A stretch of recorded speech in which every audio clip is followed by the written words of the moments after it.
Hello मेरे प्यारे विद्यार्थियों, तो कैसे हैं आप सब। मैं उम्मीद करता हूँ आप सब बहुत अच्छे होंगे। आइए विद्यार्थियों, आप सभी विद्यार्थियों को आपके अपने पसंदीदा चैनल RS Academy 24 को तहे दिल से स्वागत है। चलिए विद्यार्थियों, आज हम लोग 9 वर्ग के 9th क्लास के साइंस का केमिस्ट्री पढ़ने वाले हम लोग, जिसमें चैप्टर नंबर हम लोग का आज चलेगा। चैप्टर नंबर है सेकेंड, जिसका लेक्चर आज हम लोग देखने वाले हैं। दूसरा लेक्चर है, नहीं पहला लेक्चर हम लोग पिछले वीडियो में देख लिए थे। कल हम लोग चर्चा किए थे पिछले लेक्चर नंबर 1 में, नहीं तो चैप्टर सेकेंड का लेक्चर भी सेकेंड है। आज क्या हमारे आसपास के पदार्थ शुद्ध है, नहीं तो आपको शुद्ध पदार्थ के बारे में बताए थे पिछले लेक्चर में। तो आज हम लोग सेकेंड लेक्चर में पढ़ने वाले हैं। नहीं क्या हम लोग पढ़ने वाले आज बच्चे अधातु के बारे में। क्या पढ़ने वाले हैं? अधातु के बारे में, क्योंकि पिछले लेक्चर में हम लोग धातु तक पढ़ लिए थे। नहीं हमने धातु के बारे में आपको बता दिया था, धातु का डिफिनेशन और आपका धातु का क्या बोलते हैं उसका गुण के बारे में हम लोग चर्चा कर लिए थे विद्यार्थियों। ने ये देखिए हमने आपको बता दिया था कि धातु जो होता है बच्चे वो क्या होता है, धातु का मतलब क्या होता है, धातु के गुणधर्म आपको बता दिए थे। नहीं तो आज हम लोग पढ़ने वाले विद्यार्थियों क्या अधातु के बारे में। क्या पढ़ेंगे हम लोग?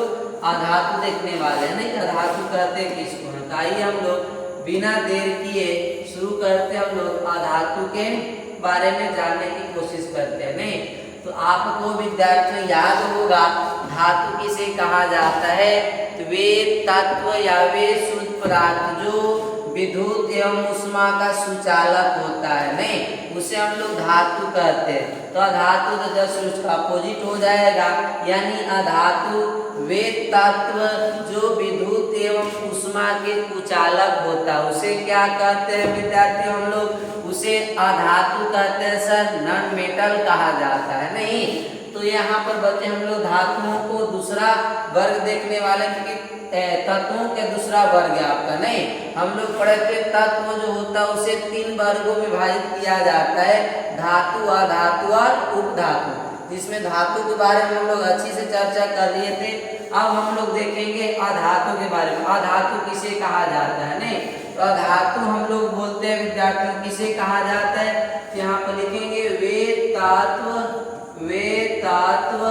नहीं जो विद्युत एवं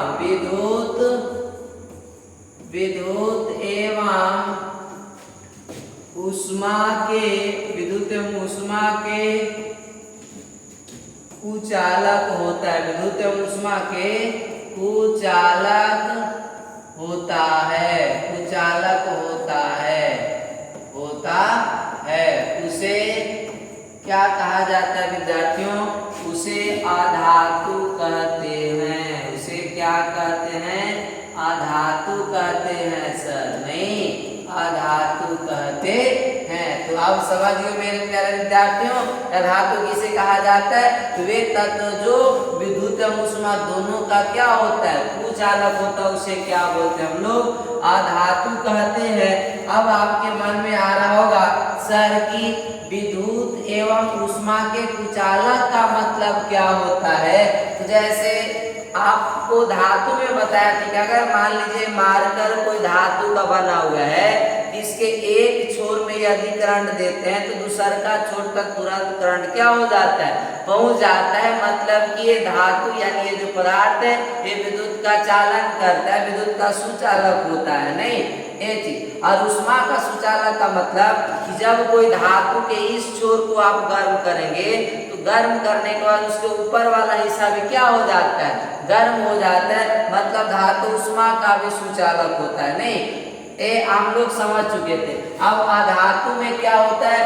अगर मान लो कोई अधातु है और अधातु के इस छोर में यदि करंट देते हैं, लाइन जोड़ते हैं, तो इस छोर तक नहीं पहुंचेगा। मतलब ये पदार्थ विद्युत का क्या है, कुचालक होता है। नहीं और ये अधातु है, इसे अगर गर्म करेंगे ए वाला छोर को तो ए वाला छोर गर्म नहीं होता है। मतलब ऊष्मा का भी कुछ अलग। जैसे आप एक लकड़ी का एग्जाम्पल ले सकते हैं, लकड़ी को जो हिस्सा जलता है वही हिस्सा केवल गर्म होता है, उसके बाहर वाला गर्म नहीं होता है। या फिर आप प्लास्टिक ले सकते हैं, नहीं, बहुत ऐसे आपका पदार्थ है जो आपका विद्युत एवं ऊष्मा के क्या होते हैं, कुचालक, तो उसको हम लोग अधातु की श्रेणी में रखते हैं, अधातु कहा जाता है। और बहुत सारे धातु के गुण हैं। मेन इसका डेफिनेशन क्या, वे तत्व जो विद्युत एवं ऊष्मा दोनों के क्या हो, कुचालक होता है, उसे हम लोग क्या बोलते हैं, अधातु कहते हैं। जैसे क्या हो जाएगा सर, एग्जाम्पल में लिख सकते हैं आप, ऑक्सीजन हो गया, नहीं, ऑक्सीजन, और क्या होता है सर, हाइड्रोजन होता है, नहीं, हाइड्रोजन, और क्या होता है सर, कार्बन, कार्बन भी क्या है, अधातु है, नहीं, नाइट्रोजन, ये सब के सब क्या हैं, अधातु की श्रेणी में आते हैं बच्चे, नहीं, ETC। तो ये सब ऑक्सीजन, हाइड्रोजन, कार्बन, नाइट्रोजन सब के सब क्या है, अधातु, क्योंकि इनमें से कोई ऐसे तत्व नहीं है जो विद्युत ऊष्मा के क्या होते हैं, सुचालक, ये सब के सब कुचालक होते हैं, इसलिए इसे क्या कहा जाता है, अधातु कहा जाता है। समझ गए विद्यार्थियों। इसके साथ साथ जितने भी अम्लीय गैस तत्व होते हैं वो सब के सब भी क्या होते हैं, अधातु की श्रेणी में आते हैं। समझ गए नहीं, ये हम लोग अधातु का डिफिनेशन देखें। तो आप, मैं उम्मीद करता हूँ विद्यार्थियों कि आप लोग को अधातु टॉपिक पूरी अच्छी तरह से क्लियर हो गया होगा, अधातु कहते हैं किसको है, नहीं। अगर नहीं भी क्लियर हुआ है तभी हम लोग अधातु के प्रॉपर्टीज देखने वाले हैं, अधातु के गुणधर्म देखने वाले हैं, वहां पर आपको पूरी अच्छी तरीका से क्लियर हो जाएगा मेरे प्यारे विद्यार्थियों, नहीं। तो ये समझ गए आप लोग डिफिनेशन। चलिए तो आगे हम लोग देखते हैं, नेक्स्ट स्लाइड में क्या है आपका, अधातु के गुणधर्म के बारे में हम लोग चर्चा करने वाले हैं विद्यार्थियों, नहीं, अधातु के गुणधर्म, प्रॉपर्टीज ऑफ नॉन मेटल्स, नहीं, अधातु के गुणधर्म क्या होते हैं। आइए हम लोग गुणधर्म के बारे में चर्चा करते हैं। तो सबसे पहला गुणधर्म लिखना धातु के क्या धातु विद्युत एवं ऊष्मा के क्या होते हैं, कुचालक, लेकिन धातु विद्युत एवं ऊष्मा के क्या होते हैं, सुचालक। यहाँ लिखेंगे हम लोग अधातु, अधातु विद्युत एवं नहीं, विद्युत एवं ऊष्मा के क्या होता है बच्चे, नहीं, विद्युत ऊष्मा के कुचालक होते हैं, कुचालक होते हैं, क्या होते हैं, कुचालक होते हैं। अच्छा, मतलब ये चालन नहीं करते हैं, नहीं। दूसरा का गुण क्या देखेंगे हम लोग पढ़ते कि धातु कैसा होता है, सामान्यतः कठोर होते हैं, मतलब ठोस अवस्था में होता है, अपवाद में पारा को छोड़कर। लेकिन यहाँ अधातु जो होते हैं विद्यार्थियों, वो तीनों अवस्था में होते हैं, ठोस, द्रव, गैस। अधातु की तीनों अवस्था होते हैं, अधातु तीनों अवस्था में होते हैं। यहाँ पर लिखेंगे कि अधातु जो होते हैं तीनों अवस्था में होता है, नहीं, अधातु कौन कौन सी अवस्था, तीन अधातु, तीन अवस्था, यानी कि ठोस, द्रव, गैस। अधातु ठोस, नहीं, ठोस, द्रव एवं गैस, द्रव एवं गैस, तीनों अवस्था, द्रव एवं गैस तीनों अवस्था में रहते हैं, नहीं, ठोस, द्रव एवं गैस तीनों अवस्था में, तीनों अवस्था में होते हैं, नहीं, तीनों अवस्था में होते हैं। अब कौन कौन सी अवस्था, ठोस, द्रव, गैस। ठोस अवस्था में कौन सा धातु होता है बच्चे, जैसे कार्बन का नाम सुने आप लोग, कार्बन भी कौन सी अवस्था में, ठोस अवस्था। कार्बन एक धातु है जो कौन सी अवस्था में होता है, ठोस अवस्था। आप फास्फोरस का नाम सुने हो, फास्फोरस, सल्फर, ये तीनों अधातु कौन सी अवस्था में होते हैं बच्चे, ठोस अवस्था में होते हैं। इसका एग्जाम्पल आप समझ सकते हैं। द्रव अवस्था में कौन होता है सर, ब्रोमीन होता है, कौन, ब्रोमीन। तो आपसे क्वेश्चन पूछ सकता है, वैसे अधातु के नाम बताएं जो द्रव अवस्था में हो, कमरे के ताप पर द्रव हो, तो कौन हो जाएगा प्यारे विद्यार्थियों, ब्रोमीन हो जाएगा सर। कौन सा हो जाएगा, ब्रोमीन हो जाएगा। तो आप इसको याद रखेंगे। अब गैसीय अवस्था में कौन होता है, जैसे H2 हो गया, O2 हो गया, N2 हो गया, Cl2 etc. ये सारी जो आपका धातु हैं वो कौन सी अवस्था में होते हैं, गैसीय अवस्था में होते हैं। ब्रोमीन कौन सी अवस्था में, द्रव अवस्था में। कार्बन, फास्फोरस और सल्फर ये सारी जो आपका धातु है सामान्यतः ठोस अवस्था में होते हैं। तो क्लियर हो गया होगा प्यारे विद्यार्थियों कि अधातु जो होते हैं वो तीनों अवस्था में, धातु की तीनों भौतिक अवस्थाएं होती है, ठोस, द्रव एवं गैस। नहीं, ये ध्यान रखेंगे नहीं, और इसको आप जरूर याद रखिएगा क्योंकि ये एग्जाम में पूछता है। नहीं, बहुत बार पूछा हुआ है ब्रोमीन के बारे में और एक पारा के बारे में पूछता है। आपसे पूछेगा प्यारे विद्यार्थियों कि वैसे धातु के नाम बताएं जो कमरे के ताप पर द्रव हो, तो आपका कौन हो जाएगा, पारा यानी मरकरी। अगर यहीं पर क्वेश्चन पूछे आपसे कि वैसे अधातु के नाम बताएं जो कमरे के ताप पर द्रव हो, तो अब उस स्थिति में कौन सा आंसर हो जाएगा, ब्रोमीन हो जाएगा। समझ गए मेरे प्यारे लाडलो। चलिए, तो अब यहाँ पर हम लोग अधातु के दो प्रॉपर्टी, दो गुण के बारे में समझ लिए। अब हम लोग तीसरा देखते हैं प्यारे विद्यार्थियों। नहीं, तीसरा गुणधर्म क्या होता है, हम लोग देखे थे कि धातु चमकदार होता है लेकिन अधातु चमकहीन होते हैं, मतलब अधातु में चमक नहीं होता है। यहाँ लिखेंगे हम लोग अधातु चमकहीन। कैसे होते हैं बच्चे, चमकहीन होते हैं। कैसे होते हैं सर, चमकहीन होते हैं, मतलब अधातु में चमक नहीं होती है। नहीं, चमकहीन होते हैं। इसके बाद चौथा गुण हम लोग क्या देखेंगे कि जो अधातुएं होते हैं, नहीं, उनमें तन्यता की क्षमता नहीं होती है, मतलब ये तनाते नहीं है। लेकिन धातु में क्या होता है, तन्यता की क्षमता होता है, धातु को ताना जा सकता है, लेकिन अधातु में तन्यता की क्षमता नहीं होती है। अधातु में तन्यता नहीं, तन्यता की क्षमता नहीं होती है, नहीं होती है, मतलब अधातु को ताना नहीं जा सकते, टूट जाते हैं। नहीं, इसके बाद पांचवा गुण क्या लिखेंगे कि हम लोग अधातु में क्या देखे थे, अधातु अघात वजनीय होते हैं। अधातु को किसी हथौड़े या किसी अन्य वस्तु से चोट मार करके उसे पतली चादर के रूप में क्या किया जा सकता है, ढाला जा सकता है। नहीं, लेकिन अधातु में अघात वर्ध की क्षमता नहीं होती है, अर्थात अधातु को किसी वस्तु से पीट कर उसे पतली चादर के रूप में नहीं ढाला जा सकता है। यहाँ लिखेंगे हम लोग प्यारे विद्यार्थियों कि अधातु अघात वर्ध नहीं होते हैं। नहीं, अधातु अघात वर्ध नहीं, अधातु अघात वर्ध नहीं होते हैं, नहीं,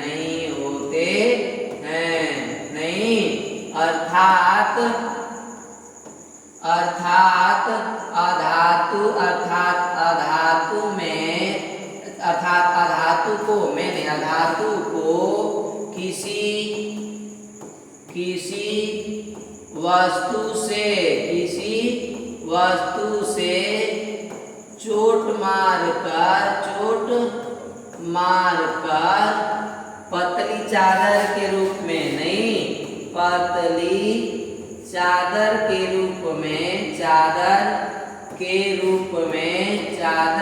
रूप में नहीं ढाला जा सकता है, नहीं ढाला जा सकता है, ढाला जा सकता है, ढाला जा सकता है,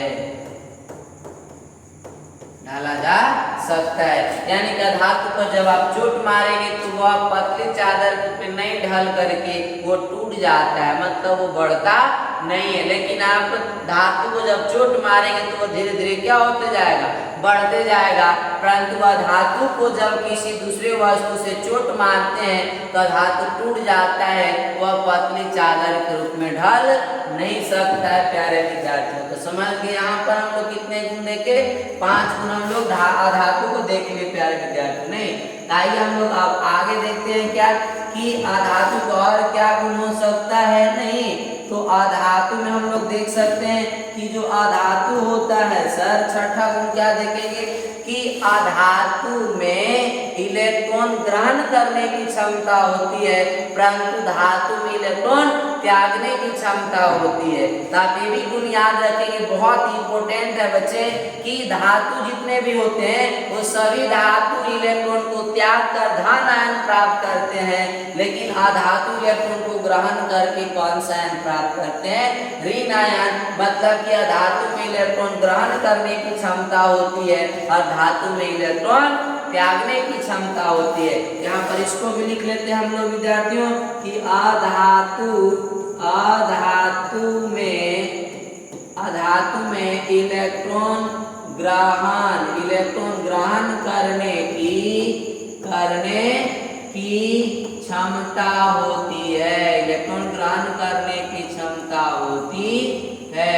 इसीलिए अधातु पर कौन सा आयन आता है, ऋण आयन होता है। नहीं, ये चीज क्योंकि आपको पता है जो लेता है वो ऋणात्मक, जो देता है वो बच हो जाता है, धनात्मक होता है प्यारे विद्यार्थी। नहीं, इसके बाद 7वां गुण हम लोग क्या देखेंगे कि जो अधातु होता है, नहीं, अधातु एक परमाणविक भी होते हैं, द्विपरमाणविक और बहुपरमाणविक भी होते हैं, चतुर्थ परमाणविक भी होते हैं। नहीं, ये आप ध्यान रखिएगा।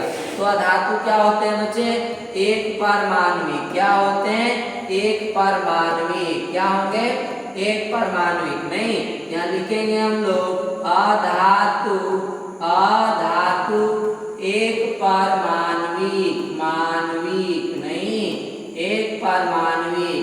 अब एक परमाणु का मतलब क्या हुआ, जो केवल एक ही परमाणु के रूप में रहते हैं, अकेले रहते हैं। जैसे आपका आर्गन अक्रिय गैस तत्व हो गए, आर्गन, हीलियम, नहीं, नियॉन, जेनॉन, ये जितने भी अक्रिय गैस तत्व सब अधातु हैं और वो आपको कैसे होते हैं, एक परमाणविक होते हैं। आपका द्विपरमाणविक भी हो सकते हैं,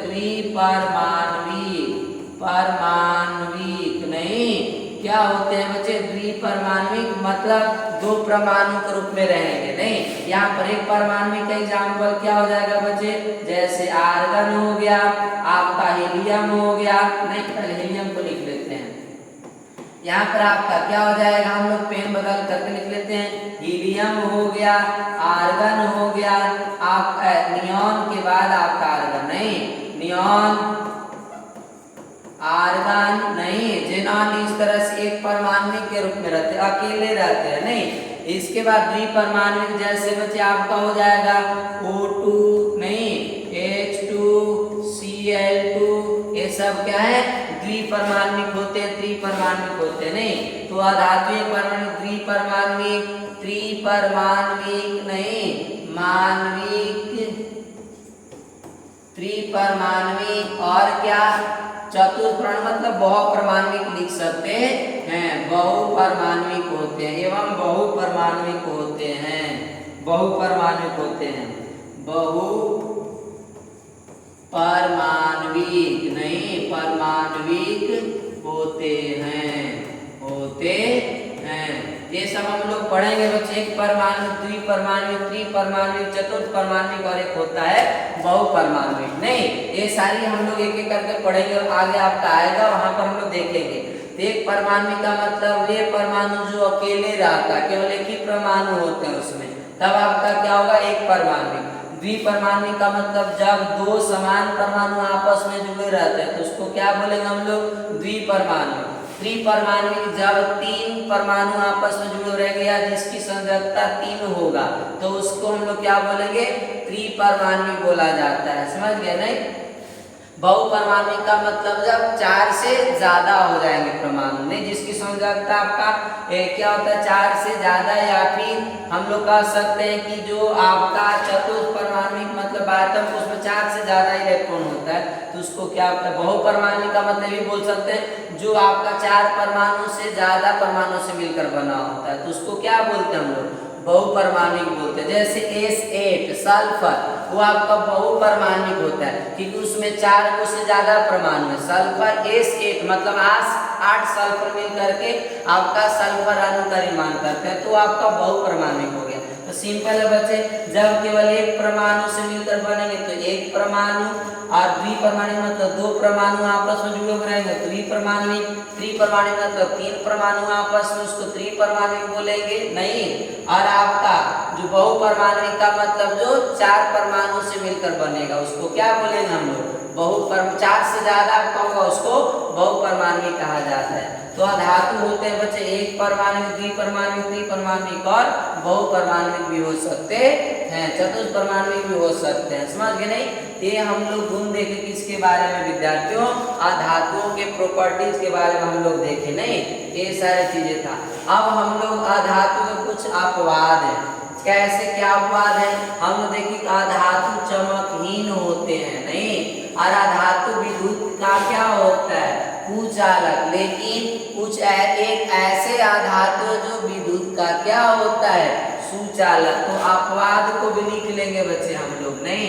तो अपवाद में क्या लिखेंगे सर हम लोग, अपवाद में लिखेंगे यहाँ पर हम लोग नहीं, अपवाद को भी ध्यान से आप याद रखेंगे, अपवाद को भी आप लिख लेंगे नहीं, धातु के अपवाद के बारे में। अपवाद क्या होंगे इसका, तो हम लोग देखेंगे धातु विद्युत का कुचालक होता है, लेकिन ग्रेफाइट जो होता है विद्यार्थियों, ग्रेफाइट नहीं, ग्रेफाइट विद्युत का क्या होता है सुचालक। पहला अपवाद क्या देखे हम लोग, ग्रेफाइट विद्युत का क्या होता है सुचालक, विद्युत का सुचालक, विद्युत का सुचालक होता है, सुचालक होता है नहीं, सुचालक होता है। अब कैसे पता चलेगा, अब आप पेंसिल से लिखे होंगे बचपन में नहीं, तो पेंसिल का जो लीड बना होता है विद्यार्थियों, वो लीड किसका बना होता है ग्रेफाइट का ही बना होता है नहीं। तो आप देखेंगे 2 पेंसिल लेंगे और 2 पेंसिल के आपका लीड को चेक कर सकते हैं उससे आप नहीं, लेकिन आप सावधानी पूर्वक चेक कर सकते हैं। दोनों लीड को छील देंगे, अब उसको एक वायर से जोड़ करके हम लोग इधर क्या करेंगे बल्ब जोड़ देंगे, बल्ब को दोनों वायर से जोड़ देंगे और दोनों को बोर्ड के प्लग में डालेंगे तो उससे बल्ब क्या होने लगेगा जलने लगता है नहीं। यानी कि ग्रेफाइट विद्युत का क्या होता है सुचालक होता है प्यारे विद्यार्थियों।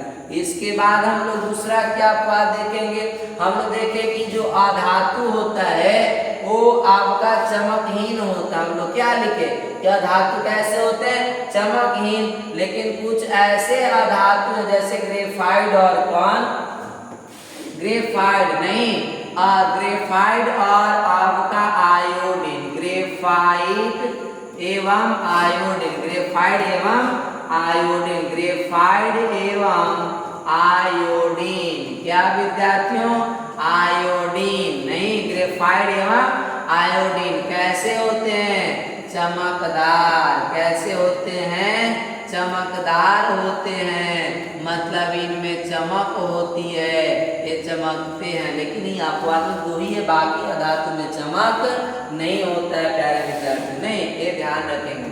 इसके बाद हम लोग देखेंगे क्या कि अधातु जो होता है उसमें सबसे जो ज्यादा गलनांक और क्वथनांक होता है ग्रेफाइट और हीरा का।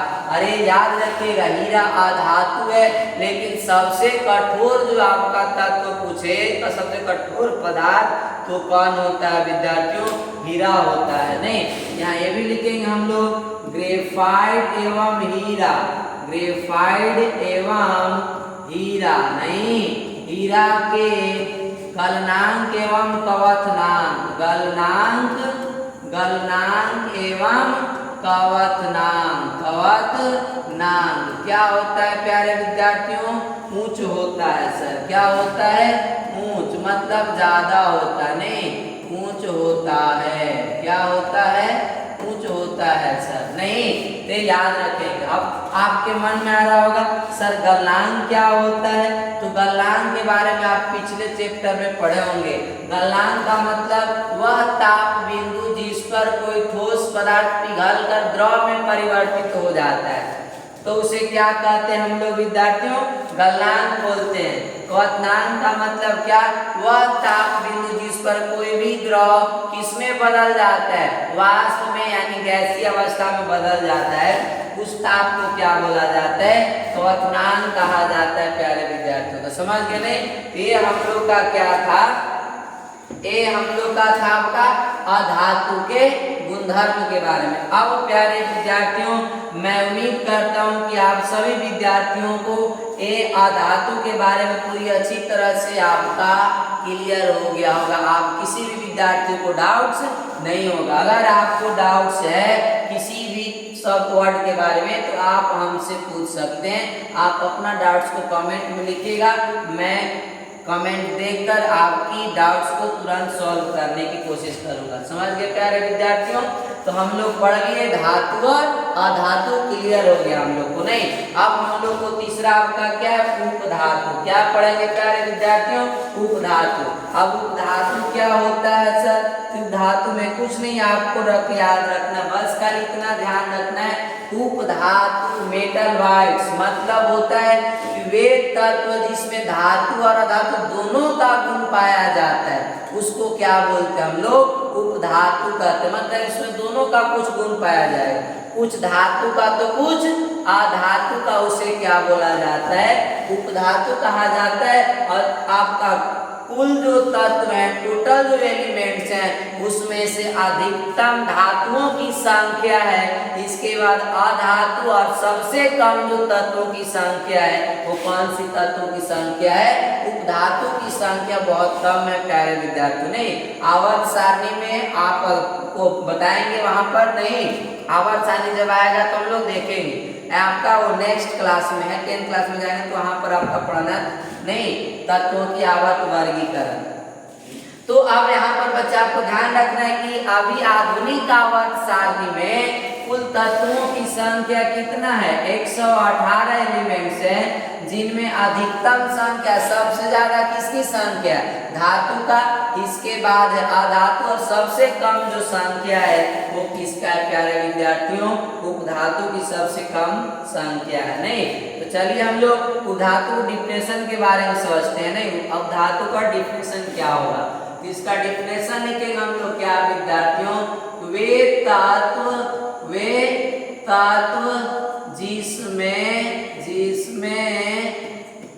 जिसमें धातु एवं अधातु दोनों के गुण, नहीं, धातु एवं अधातु दोनों के गुण पाया जाता है, जिसमें दोनों के गुण पाया जाता है, उसे क्या कहा जाता है प्यारे विद्यार्थियों? उसे बोलते हैं उपधातु। उसे क्या कहा जाता है? उपधातु कहते हैं। उसे क्या बोलेंगे हम लोग? उपधातु कहते हैं। समझ गए नहीं? ये चीज। तो वे तत्व जिसमें धातु और अधातु दोनों का गुण पाया जाता है, कुछ धातु का गुण होगा, कुछ अधातु का, तो वैसे तत्व को क्या कहा जाता है मेरे प्यारे विद्यार्थियों? तो उपधातु कहा जाता है सर। समझ गए नहीं? ये चीज। अब इसके एग्जाम्पल है जर्मेनियम। जर्मेनियम क्या है? उपधातु है, क्योंकि जर्मेनियम में दोनों का गुण पाया जाता है, धातु का भी और अधातु का। तो जर्मेनियम क्या है? उपधातु हो गया। नहीं, यहाँ पर देख सकते इसका इमेज।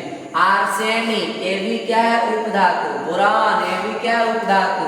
सिलिकॉन ये सब के सब क्या है?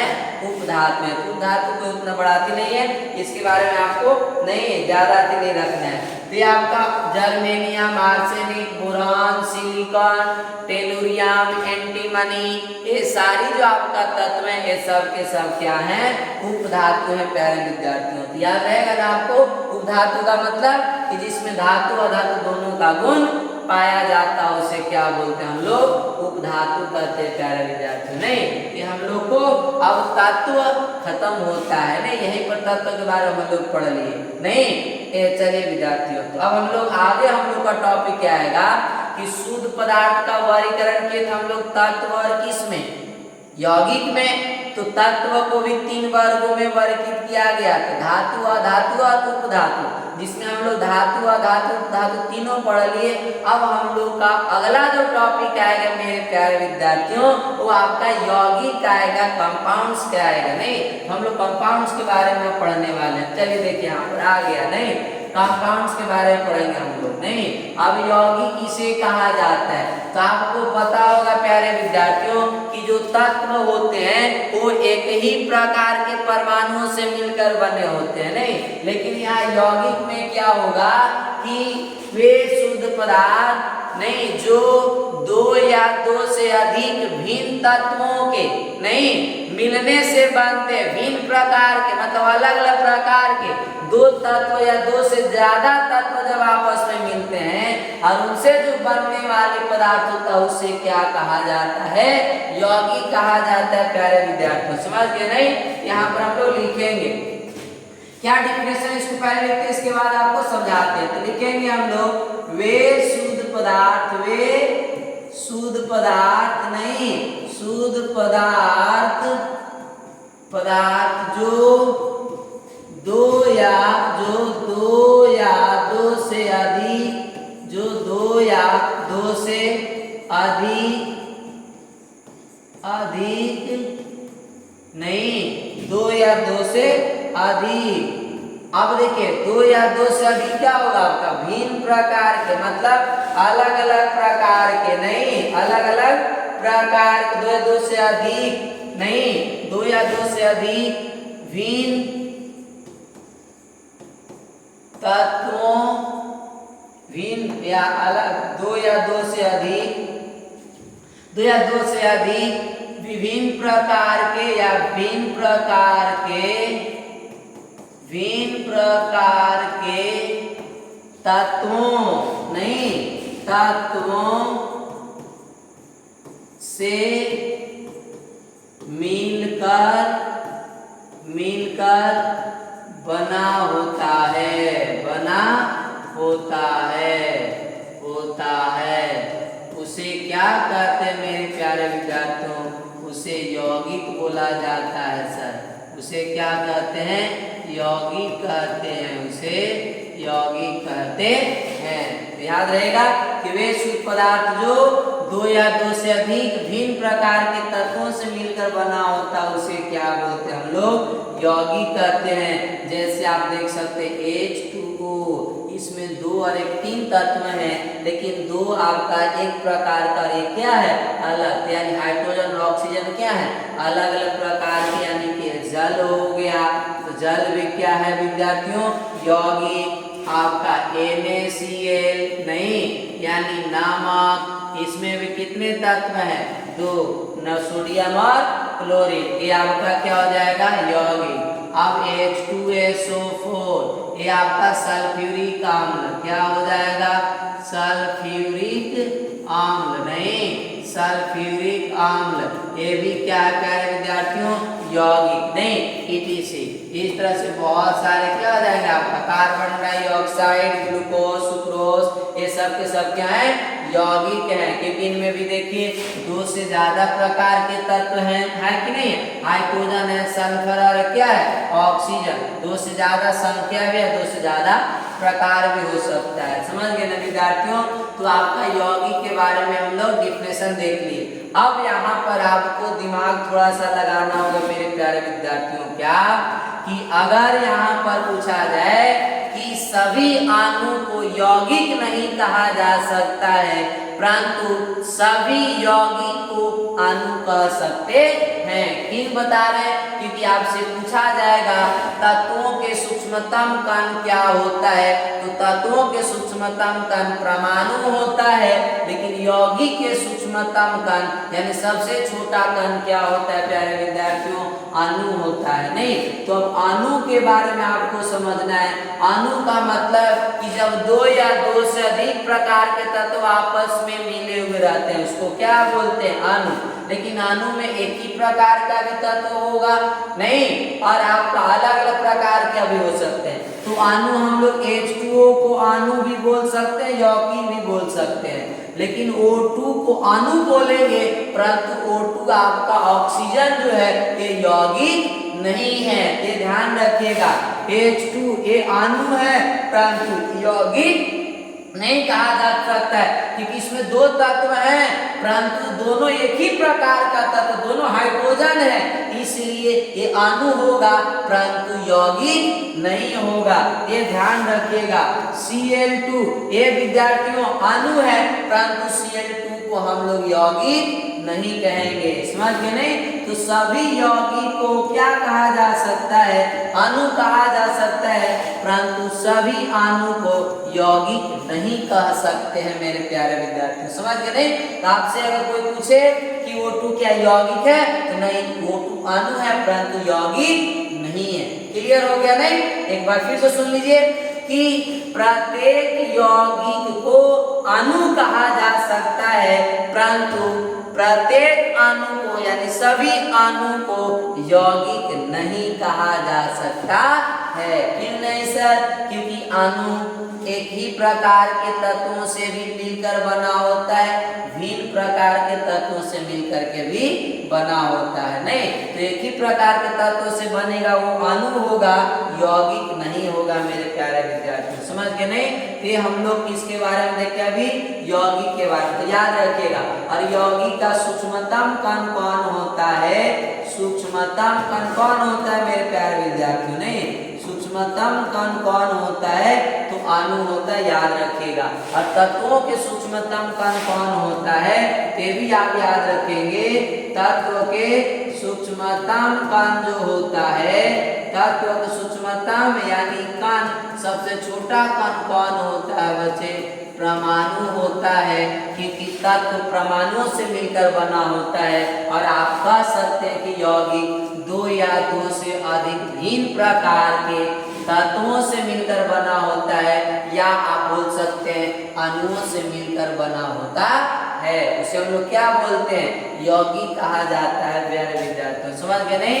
ये हम लोग का था छोटा सा टॉपिक यौगिक। अब चलिए आगे हम लोग देखते हैं कि यौगिक के बारे में और आपको विस्तार से बताते हैं। यौगिक के प्रमुख जो प्रॉपर्टीज है, मेन प्रॉपर्टीज, मुख्य गुण है, उसके बारे में बताते हैं, जिससे आपका और क्लियर समझ में आ जाएगा यौगिक के बारे में, समझ गए नहीं? ये चीजें हम लोग आगे चलते हैं। तो अब यहाँ पर है प्यारे विद्यार्थियों क्या कि हाँ यौगिक के प्रमुख गुण देखते हैं, मेन प्रॉपर्टीज ऑफ कंपाउंड्स। नहीं यौगिक के मेन प्रॉपर्टी मुख्य गुण देखते हैं हम लोग। अब आपको पता होगा यौगिक के अवयवी तत्वों को, अवयवी तत्व का मतलब हुआ कि यौगिक जिस तत्व से मिलकर बना हुआ है उस तत्व को यौगिक के अवयवी तत्व कहा जाता है। अवयव है आपका यौगिक का, नहीं तो अवयवी तत्वों को किसी भी यांत्रिक या भौतिक विधि द्वारा, भौतिक विधि द्वारा जैसे वाष्पीकरण हो गया, आपका ऊर्ध्वापातन हो गया, नहीं कई प्रकार का आपका विधि है, भौतिक विधि हम लोग आगे पढ़ेंगे जब मिश्रण आएगा टॉपिक तो उसमें बताएंगे आप लोग को। नहीं तो वाष्पीकरण हो गया, ऊर्ध्वापातन हो गया, क्रिस्टलीकरण हो गया, नहीं इस तरह से आपका कई प्रकार की भौतिक विधि हैं। इनमें से किसी भी भौतिक या यांत्रिक विधि के द्वारा आप इसके तत्वों को पृथक नहीं कर सकते हैं। यौगिक जब बन गया, जैसे आपको पता है हाइड्रोजन और ऑक्सीजन मिलकर बना होता है बच्चे, क्या बनाता है? H2O बनाता है, इसे संतुलित कर देंगे। तो अब हाइड्रोजन और ऑक्सीजन मिलकर के जब क्या बना लिया? H2O यानी जल। तो आप अब H2O से हाइड्रोजन और ऑक्सीजन को कोई भी भौतिक या यांत्रिक विधि के द्वारा इसे हाइड्रोजन ऑक्सीजन को अलग अलग नहीं कर सकते हैं। कौन सी विधि के द्वारा? भौतिक विधि के द्वारा अलग नहीं किया जा सकता मेरे प्यारे विद्यार्थियों। या फिर N2 प्लस मिलकर बना H2 से क्या बना प्यारे विद्यार्थी? NH 3 यानी कि आपका ये बन गया क्या, अमोनिया। तो अब अमोनिया बन गया नाइट्रोजन और क्या मिलने से, हाइड्रोजन। अब अमोनिया क्या है, एक प्रकार का यौगिक। अब अमोनिया से नाइट्रोजन और ऑक्सीजन को किसी भी भौतिक विधि द्वारा अलग नहीं किया जा सकता। किसको, नाइट्रोजन और हाइड्रोजन को। समझ गए नहीं, यही आपका पहला गुण का मतलब समझ गए होंगे प्यारे विद्यार्थियों कि यौगिक के जो भी अवयवी तत्व होते हैं, जो भी यौगिक है जिस तत्व से मिलकर बना हुआ है उस तत्व को उसके यौगिक से पृथक यानी कि अलग नहीं किया जा सकता किसी भौतिक या यांत्रिक विधि के द्वारा। समझ गए नहीं, चलिए तो अब दूसरा हम लोग देखते हैं प्यारे विद्यार्थियों। क्या दूसरा आपका कार्य है, किसी यौगिक, कोई भी यौगिक हो के गुण उसके अवयवी तत्वों के गुणों से बिल्कुल भिन्न होता है मेरे प्यारे विद्यार्थियों। नहीं, अब जैसे आपसे पूछे हाइड्रोजन और ऑक्सीजन, हाइड्रोजन और ऑक्सीजन दोनों का गुण अलग अलग है, परंतु ये दोनों जब मिल करके H2O बनाएगा तो H2O का जो गुण होगा मेरे प्यारे विद्यार्थियों, न तो हाइड्रोजन का गुण जैसा रहेगा और ना ऑक्सीजन के गुण जैसा रहेगा। मतलब ये दोनों के गुण से इसका गुण बिल्कुल भिन्न हो जाएगा, बिल्कुल अलग हो जाएगा। समझ में आ रहा होगा आपको कि यहाँ पर फिर समझिएगा कि हाइड्रोजन और ऑक्सीजन दो तत्व मिलकर जल का निर्माण कर रहे हैं, जल बना रहे हैं, परंतु जल का जब गुण देखा जाएगा तो जल का गुण ना तो हाइड्रोजन से मिलेगा और ना ऑक्सीजन से मिलेगा। ये दोनों तत्वों से इसका गुण बिल्कुल भिन्न हो जाता है प्यारे विद्यार्थियों। उसी प्रकार यहाँ पर भी देख सकते हैं नाइट्रोजन हाइड्रोजन मिलकर बनाता है अमोनिया NH3, परंतु अमोनिया में ना तो नाइट्रोजन का गुण होगा और ना हाइड्रोजन का। मतलब ये दोनों के गुण से बिल्कुल इसका गुण क्या हो जाएगा, भिन्न हो जाएगा, अलग। तो वही यहाँ पर समझा रहा है कि किसी यौगिक के गुण जो होता है उसके अवयवी तत्वों के गुणों से बिल्कुल भी मतलब पूरा अलग होता है। समझ में आ गया नहीं, ये चीज आपका कराता है। इसके बाद आगे देखते हम लोग, किसी यौगिक के बनने में क्या ऊष्मा या प्रकाश के रूप में ऊर्जा का प्रायः क्या होता है, या तो उत्सर्जन होगा, मतलब या तो ऊष्मा निकलेगा या फिर क्या होगा, अवशोषण किया जाएगा, मतलब ऊर्जा का अवशोषण किया जाएगा। जैसे आप पढ़े होंगे ऊष्मा क्षेपी और ऊष्मा शोषी अभिक्रिया, नहीं तो यहाँ पर आपका है कि जब भी यौगिक बनता है किसी यौगिक के बनने में ऊष्मा या प्रकाश के रूप में, ऊर्जा किसके रूप में, ऊष्मा या प्रकाश के रूप में ऊर्जा का प्रायः या तो उत्सर्जन होगा, मतलब या तो प्रकाश निकलेगा, ऊष्मीय ऊर्जा निकलेगा, या फिर ऊष्मीय ऊर्जा का क्या होगा, अवशोषण किया जा सकता है मेरे प्यारे विद्यार्थियों। समझ गए नहीं, ये चीज। इसके बाद चौथा करा है, यौगिक में उसके अवयवी तत्व भार के विचार से एक निश्चित अनुपात में रहते हैं। आप इसे एकदम ध्यान से रखेंगे बच्चे, आपका ये हम लोग आगे आएंगे स्टार बना कर लिख लीजिएगा कि जितने भी यौगिक होते हैं उनमें अवयवी तत्व, मतलब कि जो आपका तत्व से मिलकर यौगिक बना हुआ है उस तत्व के भार यानी द्रव्यमान के विचार से, द्रव्यमान की दृष्टि से उनकी जब अनुपात निकाला जाता है तो अनुपात क्या होता है, निश्चित होता है। जैसे आपको पता है H2O बना है 2 हाइड्रोजन और 1 ऑक्सीजन से, जब इसका भार का अनुपात निकालेंगे ऑक्सीजन और हाइड्रोजन के बीच में, तो आपको पता होगा प्यारे विद्यार्थियों हाइड्रोजन का द्रव्यमान संख्या 1 और 16, ऑक्सीजन का कितना होता है 16। तो हाइड्रोजन 1 हाइड्रोजन का द्रव्यमान 1, तो यहाँ कितने हाइड्रोजन 2, यहाँ पर 2 अनुपात हो जाएगा कितना 16, इसे काट देंगे 8 गुना के 16 यानी 1 अनुपात 8 होगा। यानी कि जल का पूछे भारानुसार नहीं, भार के विचार से, द्रव्यमान के विचार से जल का अनुपात कितना होता है तत्वों का, तो 1 अनुपात 8 होता है।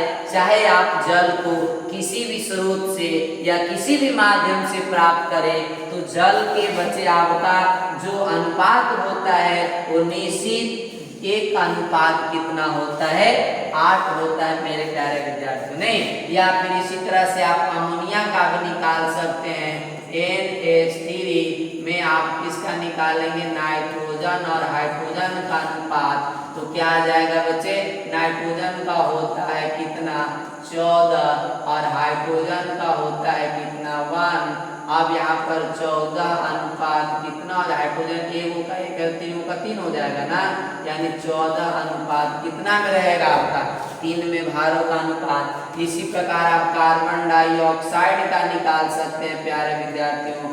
कार्बन और कार्बन का होता है 12, ऑक्सीजन का 16, तो 2 का 16 दूना 32, इसे काट देंगे तो हो जाएगा आपका 3 चौका 12, 8 चौका 32, यानी 3 अनुपात कितना हो जाएगा 8। तो इस तरह से किसी भी यौगिक के आप चाहे वो किसी भी स्रोत या किसी भी माध्यम से प्राप्त करें, तो यौगिक में अवयवी तत्व जो तत्व यौगिक में उपस्थित है वो तत्व के भारों का जो अनुपात होता है मेरे प्यारे विद्यार्थियों, वो आपका क्या होता है, निश्चित होता है, स्थिर होता है, वो बदलता नहीं है। नहीं, ये चीज ये हम लोग को समझाया गया। आगे स्थिर अनुपात का नियम जब रासायनिक संयोग के नियम पढ़ेंगे तब वहां पर आपको बताया जाएगा प्यारे विद्यार्थियों, समझ गए नहीं, रासायनिक संयोग के नियम में। इसके बाद ये वाला आपका टॉपिक क्लियर हो गया होगा, चौथा नंबर आपका गुण।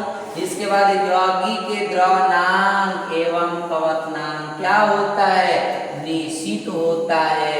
नहीं, यौगिक जैसे द्रवनांक का मतलब होगा कुछ गलनांक, वे तापमान, वे ताप बिंदु जिस पर कोई ठोस पिघल करके कच्चे में बदल जाए द्रव में, उसको द्रवनांक। और क्वथनांक आपको अभी तुरंत बताया पीछे कि वह ताप बिंदु जिस पर कोई द्रव पदार्थ किस में बदल जाए, वाष्प में, गैस में, उसको क्वथनांक कहा जाता है। तो अब प्यारे विद्यार्थी याद रखिएगा, किसी भी यौगिक के द्रवनांक एवं क्वथनांक क्या होता है, निश्चित होता है, फिक्स होता है। नहीं, इसके बाद छठा नंबर, यौगिक एक कैसा पदार्थ है, समान पदार्थ है। कैसा पदार्थ है, समान, मतलब कि यौगिक जो जो तत्व से मिलकर बना तो पूरी अच्छी तरह से आपस में क्या कर लेते हैं, जुड़ जाते हैं, अच्छी तरह से मिल जाते हैं, तब जाकर के किसका निर्माण होता है प्यारे विद्यार्थियों, यौगिक का निर्माण होता है। अब हम उम्मीद करते हैं आप विद्यार्थियों को यौगिक के बारे में थोड़ी अच्छी तरह से क्लियर हो गया होगा। अब किसी भी विद्यार्थियों को यौगिक के बारे में डाउट्स नहीं होगा मेरे प्यारे विद्यार्थियों, समझ में आ गया नहीं?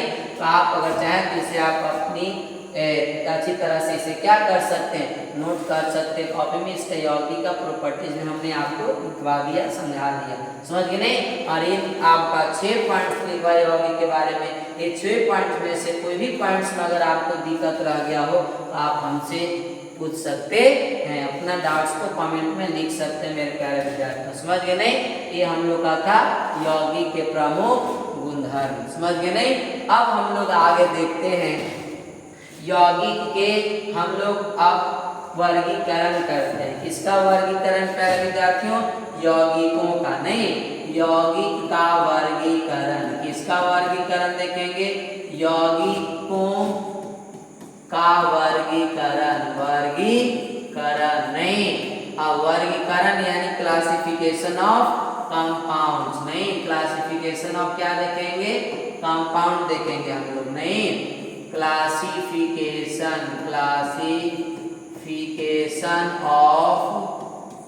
Classification of compounds. नहीं, कंपाउंड्स, ये हम लोग अब हम देखेंगे। नहीं, क्लासिफिकेशन ऑफ कंपाउंड्स, यौगिकों का वर्गीकरण। नहीं, यौगिकों का वर्गीकरण देखने वाले हैं प्यारे विद्यार्थी हम लोग। नहीं, चलिए बिना देर किए हम लोग यहाँ पर समझते हैं यौगिकों के वर्गीकरण। आपको बताए थे पिछले लेक्चर में भी कि यौगिकों को 2 वर्गों में बांटा जाता है मेरे प्यारे विद्यार्थियों। वो आपका कौन है, कार्बनिक यौगिक और एक होता है अकार्बनिक यौगिक। नहीं, यहाँ पर लिखेंगे हम लोग यौगिक का वर्गीकरण, यौगिक नहीं, कंपाउंड्स। तो यौगिक को कितने वर्गों में बांटा जा सकता है, 2 है।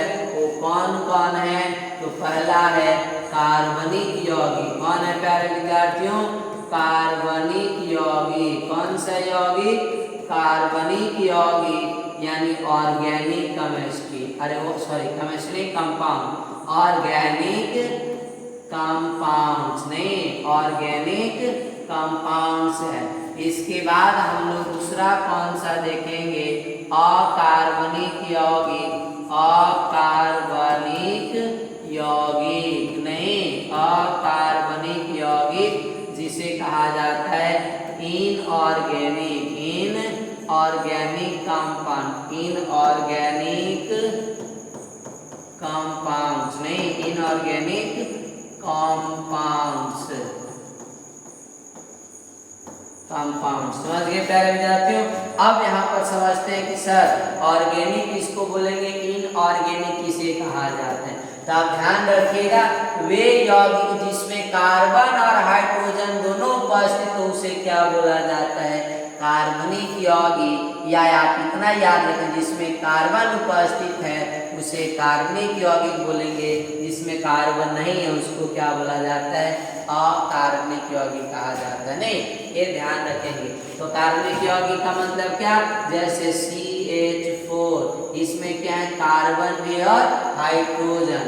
आपका ये मेथेन का फार्मूला C6H12O6 इसमें भी कार्बन है हाइड्रोजन भी है, ये भी आपका कौन सा यौगिक, कार्बनिक यौगिक। प्यारे विद्यार्थियों ग्लूकोज का फार्मूला है आपका NH2CONH2 यूरिया, ये भी क्या है प्यारे विद्यार्थियों, ये भी आपका कार्बनिक यौगिक है, इसमें कार्बन भी और हाइड्रोजन भी है। इसका नाम अगर लिखे तो ये आपका हो जाएगा मेथेन। ये आपका किसका फार्मूला है, ग्लूकोज का, किसका है ग्लूकोज। और एक किसका है प्यारे विद्यार्थियों, यूरिया। क्या है, यूरिया, जो हम लोग खेतों में डालते हैं आजकल नहीं, तो यूरिया। ये सब के सब क्या है, कार्बनिक यौगिक हैं। और अकार्बनिक में क्या हो जाएगा, जो जिसमें कार्बन उपस्थित नहीं हो उसे क्या बोलेंगे, अकार्बनिक यौगिक। कितना सिंपल सा है, जैसे NaCl यानी कि नमक एक ऐसा यौगिक है प्यारे विद्यार्थियों अकार्बनिक। आप अगर देखें H2O यानी जल, ये भी कैसा यौगिक है अकार्बनिक, क्योंकि इसमें हाइड्रोजन तो है परंतु कार्बन नहीं। तो जिस यौगिक में कार्बन अनुपस्थित हो, कार्बन ना हो, तो उस यौगिक को क्या बोला जाता है, अकार्बनिक बोला जाता है प्यारे विद्यार्थियों, इनऑर्गेनिक बोला जाता है। समझ गए नहीं। और जिसमें कार्बन और हाइड्रोजन हो उसे क्या बोला जाता है, कार्बनिक यौगिक कहा जाता है मेरे प्यारे विद्यार्थियों। नहीं आप लोग चाहें तो आप लोग खुद से भी डिफिनेशन लिख सकते हैं। तो चलिए हम लोग लिख देते हैं, नहीं कोई बात नहीं। और यहाँ पर याद रखना हम लोग जो भी टॉपिक लिखेंगे खुद से लिखने की कोशिश करेंगे, नहीं अपनी लैंग्वेज नॉर्मल भाषा में हम लोग लिखेंगे। जो भी टॉपिक आएगा उसके बारे में हम लोग जो भी वर्णन करेंगे, व्याख्या करेंगे, अपनी लैंग्वेज में करेंगे, अपनी भाषा में करेंगे, ताकि हम लोग को लंबे समय तक अपने माइंड में बना रहेगा। नहीं या फिर आप अगर यदि आप याद करके रट करके रखते तो 4 दिन रहेगा, 5वां दिन आपसे दूर भाग जाएगा। समझ गए नहीं। इसलिए हम लोग को हर टॉपिक को समझ कर अपने माइंड में रखना है। चलिए तो पहला डिफिनेशन लिखते हैं हम लोग किसका, कार्बनिक यौगिक का। किसका लिखेंगे विद्यार्थियों, कार्बनिक यौगिक, कार्बनिक यौगिक नहीं कार्बनिक यौगिक। अब कार्बनिक यौगिक किसको बोलेंगे हम लोग, नहीं ऑर्गेनिक कंपाउंड, ऑर्गेनिक कंपाउंड्स नहीं कंपाउंड्स। चलिए अब यहाँ पर हम लोग लिखने वाले हैं क्या, कार्बनिक यौगिक के डिफिनेशन। नहीं चलिए यहाँ से लिखते हैं हम लोग वे यौगिक, वे यौगिक, वे यौगिक, वे यौगिक जिसमें जिसमें कार्बन एवं हाइड्रोजन दोनों लिखेंगे तो और अच्छा रहेगा। नहीं कार्बन एवं हाइड्रोजन, कार्बन एवं हाइड्रोजन, हाइड्रोजन उपस्थित हो, उपस्थित उपस्थित हो उसे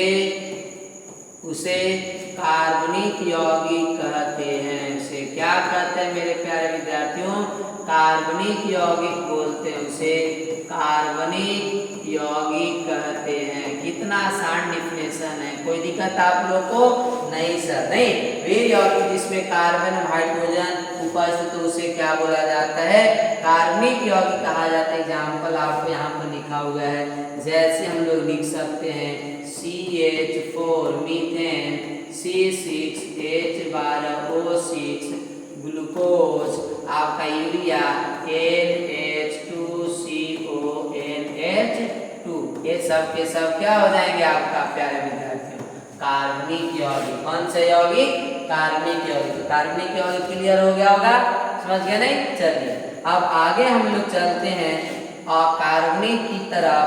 अकार्बनिक का डिफिनेशन इधर ऐसे तो आप लोग समझ गए होंगे, चाहेंगे तो आप लोग खुद से भी लिख सकते हैं, लेकिन चलिए यहाँ पर लिख देते हैं। अब दूसरा का नंबर कौन सा? अकार्बनिक। क्या लिखेंगे हम लोग? अकार्बनिक। अकार्बनिक यौगिक क्या लिखेंगे हम लोग? अकार्बनिक का डिफिनेशन लिखने वाले हैं इनऑर्गेनिक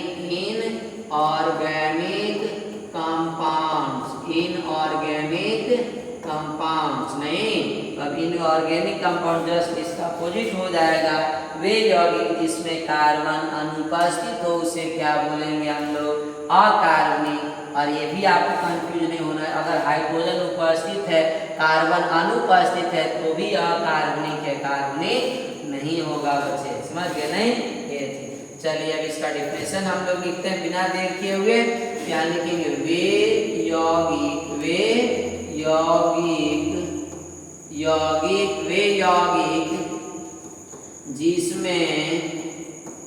जिसमें कार्बन अनुपस्थित हो। केवल क्या अनुपस्थित हो? कार्बन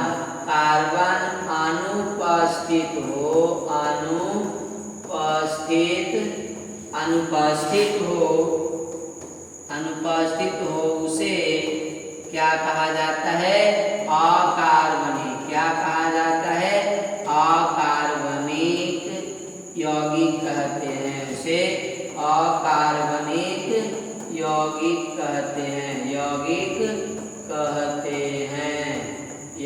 कहते हैं। जैसे एग्जाम्पल में लिख सकते हैं आप। क्या लिखेंगे हम एग्जाम्पल में? नहीं, यहाँ पर लिखा हुआ है NaCl यानी नमक, H2O, ये सब के सब क्या हो जाएंगे? अकार्बनिक यौगिक हो जाएंगे प्यारे विद्यार्थियों। नहीं, NaCl, H2O, MgCl2 नहीं, MgCl2, H2SO4 etc, ये सब के सब कैसे यौगिक हो जाएंगे? अकार्बनिक यौगिक, क्योंकि ना तो सोडियम क्लोराइड में कार्बन है, ना तो जल में, ना मैग्नीशियम क्लोराइड में, ना सल्फ्यूरिक अम्ल में, किसी में कार्बन उपस्थित नहीं है। इसलिए ये सब के सब यौगिक कैसे मेरे प्यारे विद्यार्थियों? अकार्बनिक यौगिक हैं। कैसे हैं? अकार्बनिक यौगिक। समझ में आ गया नहीं? चलिए तो अब हम यहाँ से आपको फिर से दोबारा कहते हैं कि अगर आपको अभी तक जितने टॉपिक पढ़े हम लोग, इनमें से अगर किसी प्रकार का कोई दिक्कत होगा आप हमसे संपर्क कर सकते हैं, हमसे क्वेश्चन पूछ सकते हैं। इसमें किसी भी के भी टॉपिक, किसी भी शब्द के बारे में, किसी भी पॉइंट्स के बारे में अगर आपको दिक्कत होता है तो आप पूछ सकते हैं। नहीं तो चलिए विद्यार्थियों, आज हम लोग यहीं तक रहने दे, फिर अगले लेक्चर में हम लोग आते हैं। और आज हम लोग का कंप्लीट हुआ कौन सा? शुद्ध पदार्थ कंप्लीट हो गया। शुद्ध पदार्थ में क्या क्या पढ़ना था हम लोग को? शुद्ध पदार्थ का डिफिनेशन, शुद्ध पदार्थ का वर्गीकरण, तत्व और यौगिक, फिर तत्वों का वर्गीकरण हम लोग किए। नहीं, तत्व का गुणधर्म पढ़े, तत्वों का वर्गीकरण, धातु, अधातु और उपधातु, उसके बारे में पढ़े। इसके बाद यौगिक के गुणधर्म, यौगिक के वर्गीकरण हम लोग देखे अभी, यानी कि शुद्ध पदार्थ हम लोग का क्या हो जाता है, यहीं पर खत्म हुआ। अब हम लोग नेक्स्ट लेक्चर में शुरू करने वाले हैं इम्प्योर मैटर, अशुद्ध पदार्थ यानी मिश्रण, मिक्सचर को हम लोग शुरू करेंगे लेक्चर नंबर 3 में। समझ गए नहीं? चलिए आज हम लोग यहीं तक रहने देते हैं। बाकी आप सभी विद्यार्थियों को मेरे साथ इतने देर तक बने रहने के लिए आप सभी विद्यार्थियों को बहुत बहुत धन्यवाद। आप इसी तरह से अपनी पढ़ाई पर, अपनी अध्ययन, अपनी जो 9th क्लास की आपका सिलेबस है उस पर निरंतर आप इसी तरह से मेहनत करते रहिए, प्रयास करते रहिए। क्योंकि विद्यार्थियों अगर आपको लगता होगा हमें अच्छी मार्क्स से, अच्छी तरह से अगर पास करना है तो आपको मेहनत करना होगा। बिना नकल के अगर पास करना है तो आपको अपने टॉपिक वाइज जो भी चीज़ें आपकी बताई जाती है उससे आपको निरंतर हमेशा मेहनत करना होगा, हमेशा उस पर फोकस करते रहना होगा, तब आप अच्छे मार्क्स से पास हो सकते हैं। और प्यारे विद्यार्थियों आप लोग को कोई भी विद्यार्थी हो उनको अगर केवल बोर्ड से मतलब है तो उतना ज़्यादा मेहनत करने की जरूरत नहीं है। क्योंकि आप बोर्ड का एग्ज़ाम किसी भी तरह से अगर पास भी हो जाते हैं, आगे आपका कंपटीशन बढ़ते जाता है, वहाँ पर आपको बहुत बड़ी समस्या का सामना करना पड़ता है। इसलिए आप अभी से ही निरंतर प्रयास करते रहिए। अपने अभी से आप सेल्फ डिपेंड बनिए, खुद से हमको लिखना है। जितना क्वेश्चन सोल्व हो पाएगा वो खुद से हम लोग करेंगे, किसी चीज़ से नकल नहीं करना हम लोग एग्जाम, समझ के नहीं? तो चलिए हम लोग अब कंटिन्यू प्रत्येक दिन एक एक लेक्चर पढ़े, एक एक लेक्चर देखेंगे। एक घंटा प्रत्येक दिन क्लास चलेगा आपका 9th क्लास का नहीं। और इस चैनल पर आपको 9th, 10th, 11th, 12th के चारों क्लास के बच्चे को बेहतर तरीके से हिंदी माध्यम में प्रत्येक सब्जेक्ट को आप पढ़ने के लिए आप हर सब्जेक्ट का यहाँ पर टॉपिक वाइज आपको टीचर मिलेंगे। सभी टीचर्स को यहाँ पर आपको लाया जाएगा। परंतु अभी केवल साइंस चल रहा है, इसलिए अभी आप साइंस पढ़िए। जब आपकी अगर डिमांड होगी तो मैथ्स, SST, इंग्लिश, हिंदी प्रत्येक सब्जेक्ट के टीचर को लाने की कोशिश करेंगे।